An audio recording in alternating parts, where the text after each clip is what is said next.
Assalamualaikum warahmatullahi wabarakatuh. Bukti transaksi dan siklus akuntansi. A. Alur, urutan, dan tahapan siklus akuntansi.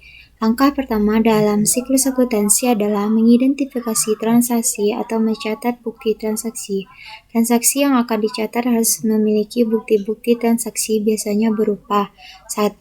Bukti kwitansi. Kwitansi umumnya digunakan saat terjadi transaksi pada penerimaan sejumlah surat atau dokumen, biasanya ditandatangani oleh pihak penerimaan uang dan diserahkan sebagai bukti dari pembayaran atau transaksi. Umumnya, kwitansi terbagi atas dua bagian. Yang pertama diberikan kepada pihak yang membayar untuk bukti pencatatan transaksi pengeluaran uang, dan bagian kiri disebut dengan subkwitansi yang digunakan untuk bukti bagi penerimaan uang, sedangkan bagian kanan diperuntukkan pada yang si pembayar. Kwitansi berisi keterangan seperti 1. Tanggal transaksi, 2. Pihak yang memberikan uang, 3. Nominal uang, 4. Tujuan dan maksud dan transaksi pembayaran uang tersebut, 5. Tanda tangan serta 5 materai yang dibutuhkan. 2. Nota kontan. Pengertian nota kontan ialah bukti pembayaran yang dibuat dan dikeluarkan oleh penjual kepada pembeli. Nanti lembaran pertama atau lembaran asli ini akan diberikan kepada pembeli, sedangkan kopiannya disimpan sebagai bukti transaksi. Dalam nota kontan memuat informasi penting seperti 1. Nama perusahaan yang berwenang atau mengeluarkan nota, 2. Nomor seri nota, 3. Tanggal transaksi pembayar atau penjual, 4. Jenis barang, 5. Jumlah barang, 6. Harga satuan, dan 7. Jumlah harga. Yang ketiga, invoice. Invoice merupakan bukti tertulis yang terkait dengan barang yang dijual, baik dengan jumlah maupun dengan harganya. Dengan adanya faktur, nantinya akan digunakan sebagai bukti yang berisi jumlah pembayaran yang harus dibayar oleh pembeli. Dikeluarkan oleh pihak yang bertransaksi kepada pihak pembeli. Nantinya, bukti ini akan diperlukan jika ingin melakukan retur pembelian dan retur penjualan. Nah, faktur sendiri memuat informasi seperti yang pertama, nama dan alamat penjual, yang kedua, nomor faktur, yang ketiga, nama dan alamat pembeli, yang keempat, tanggal pemesanan, yang kelima, syarat pembayaran, yang keenam, keterangan mengenai barang. Yang keempat, nota kredit. Nota kredit merupakan bukti transaksi terjadinya pengurangan piutang usaha karena adanya penerimaan kembali barang yang telah dijual. Berfungsi sebagai alat jika nantinya ada barang yang diterima mengalami kerusakan atau tidak sesuai dengan pesanan. Yang kelima, bukti nota debit. Dokumen transaksi pengembalian barang yang sudah dibeli dan dibuat oleh pihak pembeli yang dikirimkan suatu perusahaan atau badan usaha kepada konsumen.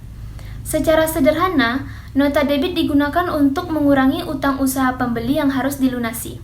Biasanya dibuat minimal 2 rangkap, di mana lembar yang aslinya akan dikirimkan kepada pembeli serta penjual secara bersamaan. Sedangkan lembar lainnya disimpan pembeli sebagai bukti pencatatan. Yang keenam, bukti cek. Voucher cek yang menyatakan alasan pembayaran dibuat oleh pihak yang memiliki rekening di bank tertentu, bertujuan agar bank yang ditujuk membayarkan sejumlah uang yang tertulis kepada orang yang membawa surat atau yang namanya tertulis di dalam surat cek tersebut. Setelah transaksi dilakukan, maka Anda bisa menyimpan potongan sebagai bukti pembayaran, baik dalam penjualan secara kredit maupun nominal uang yang tertera pada potongan cek. Terdiri dari 2 bagian, yaitu bukti arsip yang mengeluarkan dan mendatangi cek, di mana terletak pada sebelah kiri, sedangkan pada bagian kanan adalah pihak yang menerima pembayaran cek tersebut.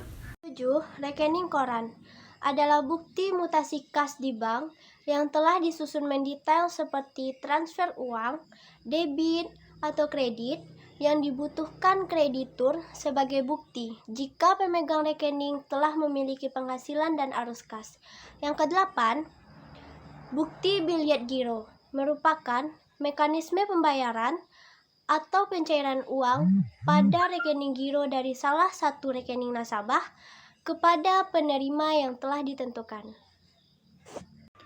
Langkah kedua pencatatan transaksi dalam jurnal disebut perjurnalan. Terdapat dua macam jenis jurnal dalam tahapan siklus akuntansi, yakni jurnal umum dan jurnal khusus. Jurnal umum biasanya pencatatan transaksi yang dimasukkan ke dalam satu rekening yang didebit dan satu rekening dikredit. Jurnal khusus diselenggarakan untuk meningkatkan efisiensi pencatatan terhadap transaksi yang berulang, seperti jurnal penjualan, jurnal pembelian, jurnal penerimaan kas, dan lainnya. C. Langkah ketiga memposting transaksi yang sudah dicatat dalam jurnal ke dalam buku besar. Buku besar adalah kumpulan rekening-rekening pembukuan yang masing-masing digunakan untuk mencatat informasi tentang aktiva tertentu. D. Langkah keempat, penyusunan neraca saldo. Cara membuat neraca saldo sangat mudah. Anda hanya perlu memindahkan saldo yang ada di buku besar ke dalam neraca saldo untuk disatukan. Saldo pada neraca saldo harus sama jumlahnya. E. Langkah kelima, penyusunan jurnal penyesuaian. Jika pada akhir alur akuntansi terdapat transaksi yang belum dicatat, atau ada transaksi yang salah, atau perlu diselesaikan, maka dicatat dalam jurnal penyesuaian.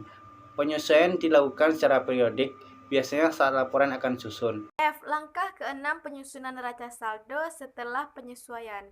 Pada tahapan siklus akuntansi ini, Anda hanya perlu menyusun neraca saldo kedua dengan cara memindahkan saldo yang telah disesuaikan pada buku besar ke dalam neraca saldo yang baru. G. Langkah ketujuh yaitu penyusunan laporan keuangan. Laporan keuangan yang disusun seperti A.